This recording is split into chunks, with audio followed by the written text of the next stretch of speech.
మహబూబ్నగర్ మున్సిపాలిటీలో బీజేపీ నేతలు బస్తీబాట కార్యక్రమం నిర్వహించారు. మున్సిపాలిటీలోని పలు కాలనీలో బీజేపీ జాతీయ కార్యవర్గ సభ్యులు మాజీ ఎంపీ జితేందర్ రెడ్డి పర్యటించారు.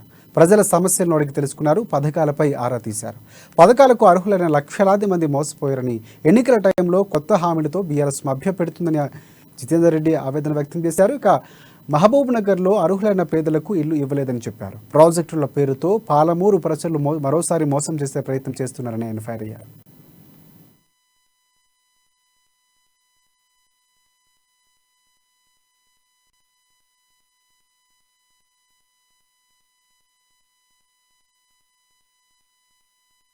₹20,000 దేనికోసం? ఖాళీ రిజర్వాయర్లు తవ్వడానికి మాత్రమే.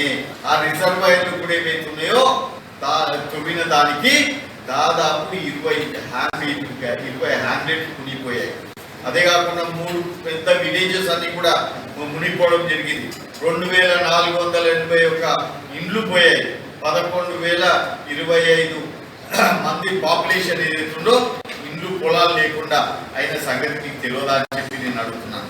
74 మండలాలలో నీవు 12,330 ఎకరాలు సాగు చేస్తా అన్నవాడు ఇప్పటికి 9 సంవత్సరాలలో 1 ఎకరం కూడా నీవు సాగు చేయలేదని చెప్పి నేను తెలియజేస్తున్నాను. అంతేకాదు